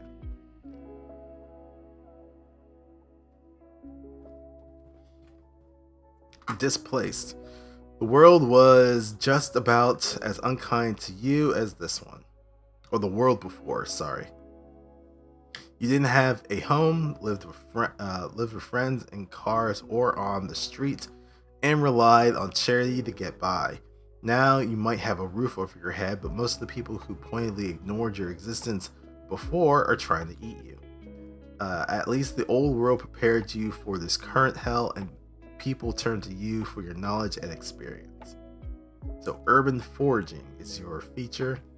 You have an eye for finding valuables in the discards. Once per scene, you can spend 10 minutes going through the garbage and debris in the nearby area and attempt a society skill check. The narrator sets a DC based on how often this debris has been picked over by other scavengers. A success turns up a random item with a barter value equal to your level, or 2 items that are at least 1 level lower. A critical success turns up 2 random items with a barter value equal to your level plus 2. And for skills, you're able to increase either your diplomacy or society by 1 step. And then feats, you can choose from close, cunning, or leadership. Advanced feats. First responder, your job was to run towards danger. You could have been a firefighter, an EMT, or a cop. But when the first zombies started rising, you saw it all happen. From the moments of panic to the complete collapse of services, the experience scarred you, even if the skills you learned on the job have saved your life a dozen times since then.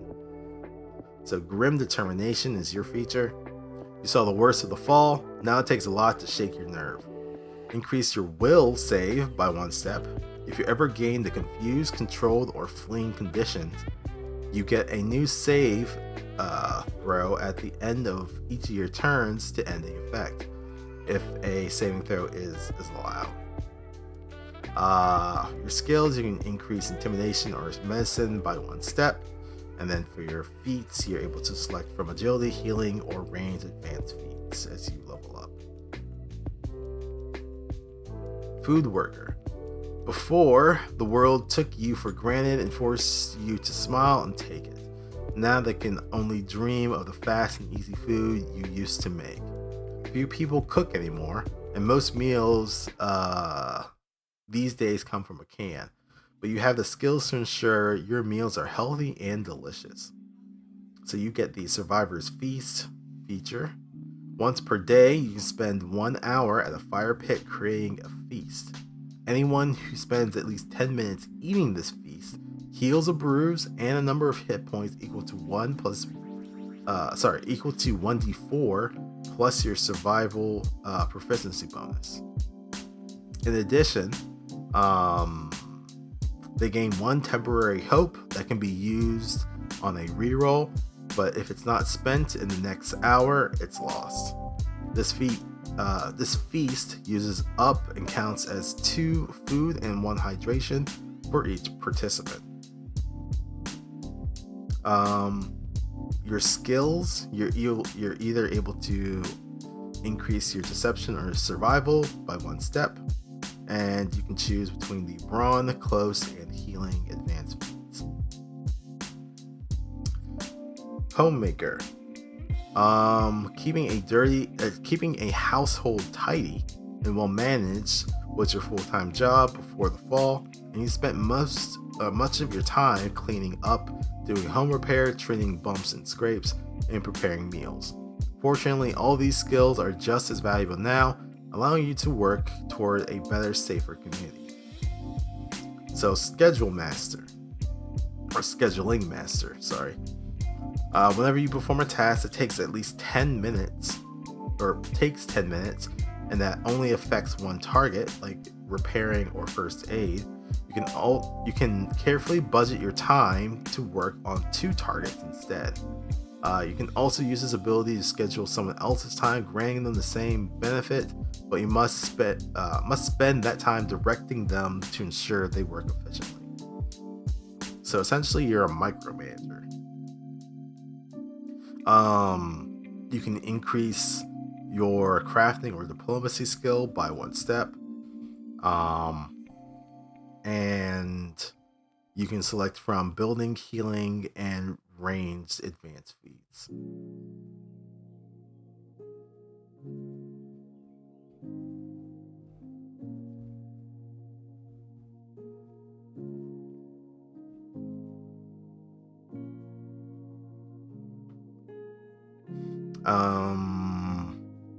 Laborer.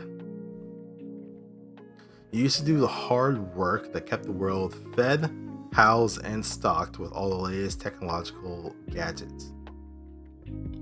Whether you worked on a farm, a construction site, or a factory line, you're used to long, tiring work. That training has proved highly useful in the world of today, where the ability to grow food and build defenses is crucial to survival. So you get the Never Tired feature. You don't get fatigued from bruises and aren't fatigued as long as you get 4 hours of sleep. Fatigued from bruises is if you have a number of bruises equal to your hit points, I believe. That gives you fatigue.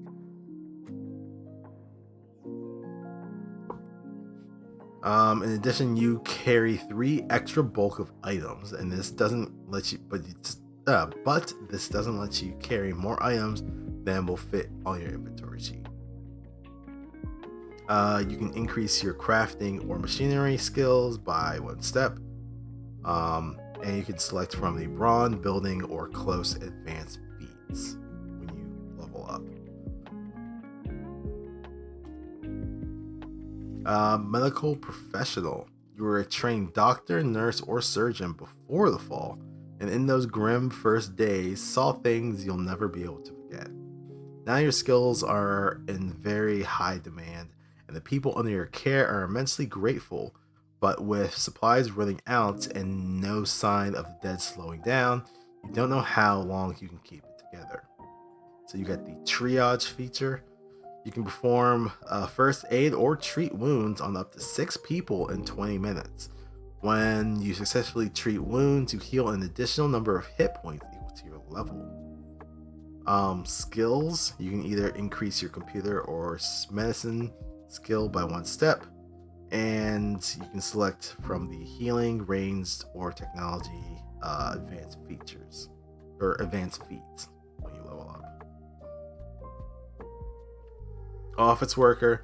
In the old world, you were one of the countless people who worked in the office environment, maybe as an architect, lawyer, programmer, or even a game designer.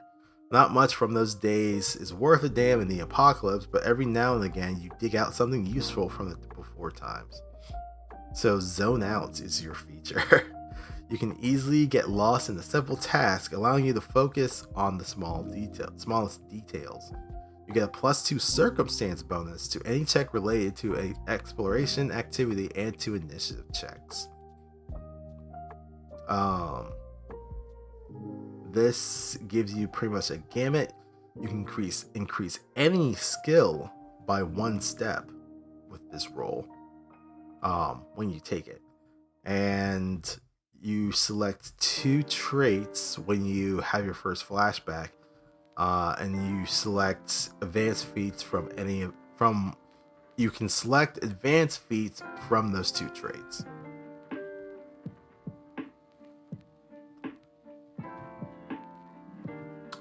Performer. Once upon a time, people used to entertain others for a living, be it through art, dance, music, or theater. Survival is all that seems to matter now, but you can at least still bring some joy to people's lives with a song, dance, or illustration. It's not much, but it can mean a whole world to someone in these bleak times. So you get the rehearse feature. You've learned how to clear your mind before undertaking an important task. Spend 10 minutes rehearsing, meditating, or otherwise preparing for the task. You get a +2 circumstance bonus to that task associated check if you attempt it within the next hour. You must name the task when you make your preparations. If you enter combat, this preparation is lost. So you can either increase your acrobatics or performance skill by 1 step, and you can select from the agility, cunning, and leadership advanced features when you level up. Retailer. Before the plague, your life was all about stocking shelves, working registers, and dealing with grumpy, irritating customers. Things are worse now, but only marginally. Those same irritating people are now trying to bite you. At least you still have your people skills and shrewd knack for bargaining. So you get the haggle feature. Whenever you're trading for gear, you can attempt a diplomacy or deception skill check against the trader's will DC. On success, treat one item you are offering up for barter as if it is worth 1 barter or more. If you critically succeed, treat it as it's worth 2 barter or more. If you critically fail, the trader sees through your gambit and refuses to do business with you. You can only do this once per day with an individual trader. Skills, you increase either deception or diplomacy by 1 step. And when you level up, you can select from the brawn. Select from the brawn, building, or cunning advanced feats. Scientists, you used to spend long days and longer nights in various research labs and libraries working on astrology, biology, chemistry, computers, engineering, or physics. It was rewarding work, and you really had a chance at a breakthrough until it all came apart. Now you can only tinker on the work that was once your passion and hope that maybe one day it might save the world. So you get the research feature. There's no problem you can't solve for a little research. By spending 1 hour using a working computer or a research library, you can attempt any lore skill check as if you were trained in that skill. If you're already trained in it, give yourself a +2 circumstance bonus to the check. You can also use this ability to give yourself a +2 circumstance bonus when you attempt a check to recall knowledge. So you can, when you get this roll, you can increase either your computers or machinery skill by one step.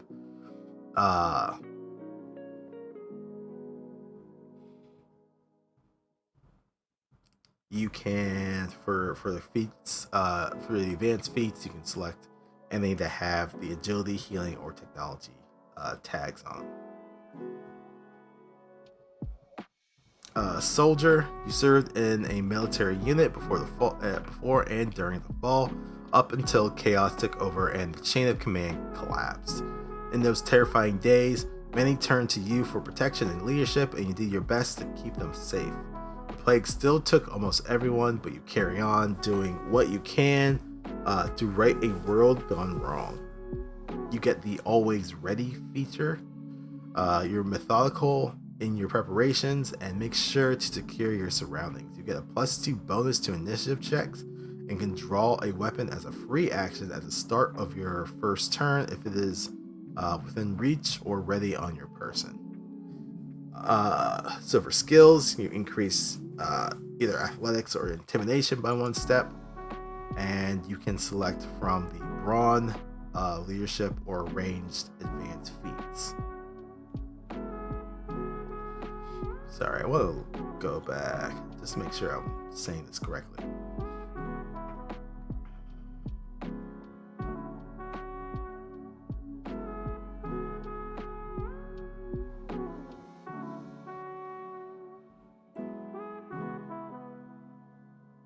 Basic traits, basic ability, and increase in 1 or 2 skills. In subsequent flashbacks, you gain another feat from the associated skills here. Okay, so yeah, I was correct. It's just the feats.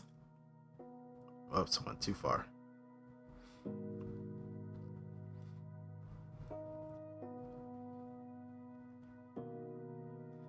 Okay. So when you get the roll, when you get the roll for the first time, you get a feature, and you can increase 1 of 2 skills by 1 step, and then that's it. And then you can choose a feat from those tags, but then each time you level up, you can choose more advanced feats. That's the only thing that you're getting. You're not increasing skills. Okay, I wanted to make sure that was clear to myself before I went further. student. You were in high school or college when the plague struck, and for a time, you were probably barricaded somewhere on campus with other desperate survivors. Eventually, food ran out, and zombies broke through the defenses, and now you're on the run like everyone else. Your future was stolen, but you were flexible enough to adapt and even thrive in this ruined world. Tireless energy.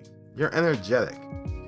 Increase your speed by 5. When you succeed on a check to climb or swim, increase the distance traveled by 5 feet. Finally, you heal 1 additional bruise whenever you rest. When you get this roll, you can select from either athletics or stealth to increase by 1 step, and then you can select from the agility, close, or technology advanced feats. And then teacher. Is this the last one? It is the last one. Teacher, you were a teacher before the fall, educating young people in the skills they might have used to thrive in the world that was. You have no idea what happened to all the children you taught when the world came apart. You can only hope that some of them survived using what they learned to get along. Some of the lessons you imparted might still be useful today, and you certainly keep yourself busy in the apocalypse, sharing knowledge with other survivors. So you get the educate feature.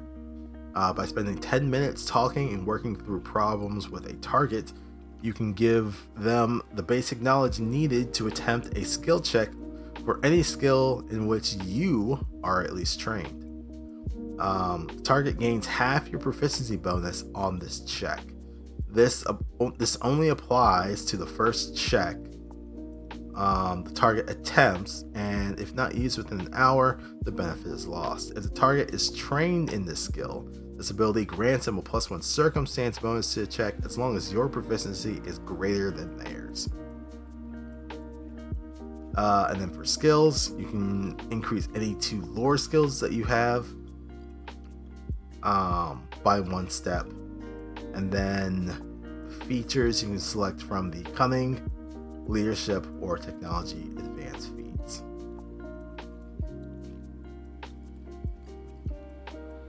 And then next thing is advanced feats, which I feel like I want to tackle later.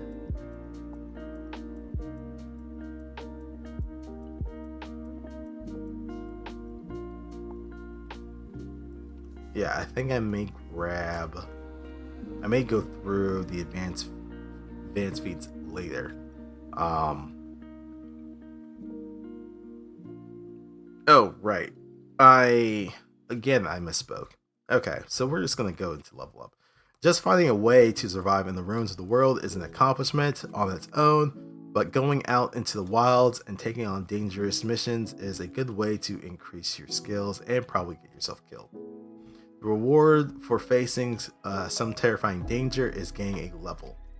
Your level represents your overall ability to survive and achieve your goals in the apocalypse. You start at level 1 and can reach as high as level 5, generally gaining a level after each major story session. Leveling up gives you several important benefits as outlined here, but the most obvious one is that all your statistics based on your level increase by 1. For example, if you have a bonus to fortitude saves, which started as a +5, it will automatically go up to 6 when you level up. Because for this example, 2 from trained, 2 from con, and 1 from your initial level. In addition, every time you gain a level, you increase your hit points and gain other perks based on your new level. These benefits are outlined in the following charts. So, at level 1, your hit points would be 8 plus whatever bonuses you got when you made your character. If you jump up to level 2, you add 4 to that, plus your con. You have your starting benefits that you made for your character. When you jump up to level 2, you get a skill feat, and a skill increase. At level 3, your HP kind of goes up by a linear progression, 4 plus your con modifier for each level. But at level 3, you get an ability bump. You can select a open feat, and you get another skill increase. 4, it's the same as level 2. You get a skill feat and skill increase. And then level 5, it's the same as level 3. You get an ability bump. You can select a open feat and skill increase. So a little bit of details on that. For hit points, at each new level, you add the listed number of hit points to your maximum number and current number of hit points. Starting benefits, these are benefits you gained when you create your survivor. They're listed here just for sake of clarity.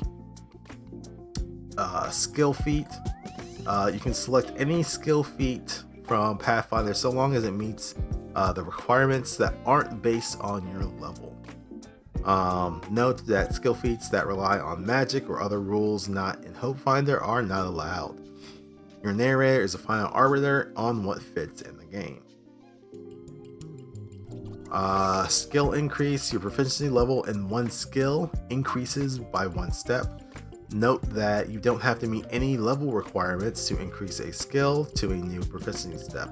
And as normal, the maximum is legendary. So as it was kind of mentioned a little bit earlier, it's possible to get legendary in a skill by level 5, because this is a much shorter burst of play than a typical Pathfinder campaign. As it kind of shows in this table, you're practically increasing a skill each and every level. So yeah, you can very quickly get to having at least a skill at legendary by level 5. Ability bump. Increase your bonus to 2 ability modifiers by 1. These must go into 2 different ability modifiers. Make sure to add this to all statistics that use that ability modifier. For example, if you added +1 to dexterity, it would add +1 to your AC, range attacks, reflex save throws, and any skills that are based on your dex. And you only get 2 ability bumps over the course of play, at level 3 and at level 5. And then open feat, which are again at level 3 and at level 5. Select a feat from any source. You can select an additional basic feat, an advanced feat, with some of which are below, a skill feat, or even a class feat from Pathfinder. You must meet the level requirement here, and the feat can't rely on magic or other rule elements not part of Hopefinder. And this is all subject to narrator approval. Note that while this allows you to get an advanced feat outside those with traits from your role, you can't select a greater feat without having 2 other feats from that trait as normal.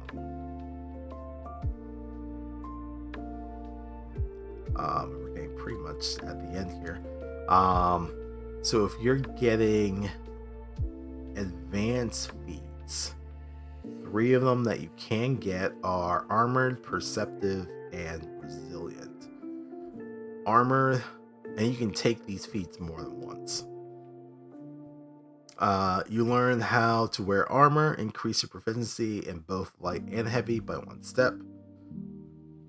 Perceptive, you notice things that others do not, increase your proficiency in perception by 1 step. When you're surprised, you lose 1 less action. And resilient, you're capable of withstanding more than most. Increase your proficiency in 1 type of saving throw by 1 step.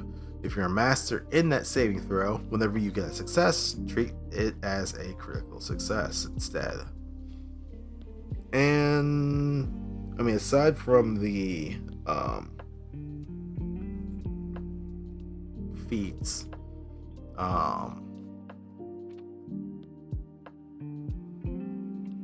advanced feats that are listed here.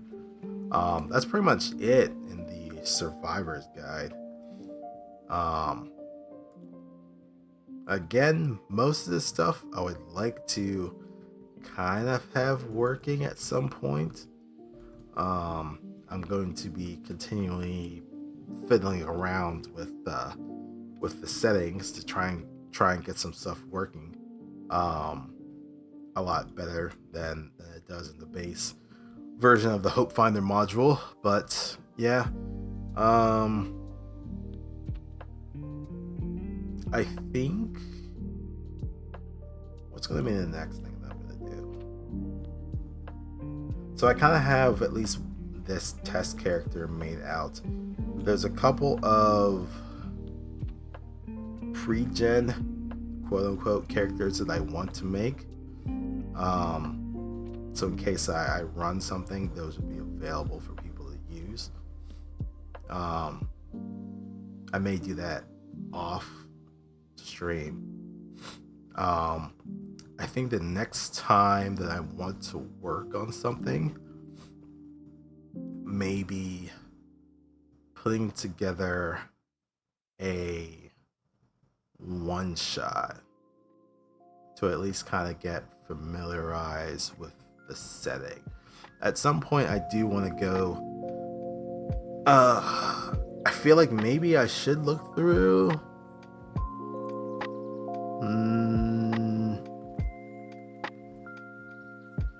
I'm debating if I want to go through the Narrator's Guide on stream or not, because that will have spoilers. I'll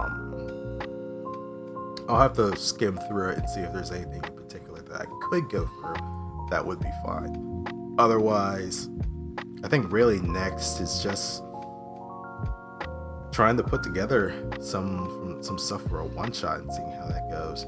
But also hoping there's a way to edit the character sheet to make it a lot closer to what is supposed to be in the rules for Hopefinder.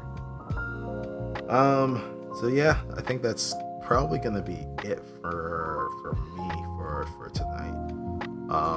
Thanks for tuning in. I've been Lex, and I'll catch you on the flip side. Later.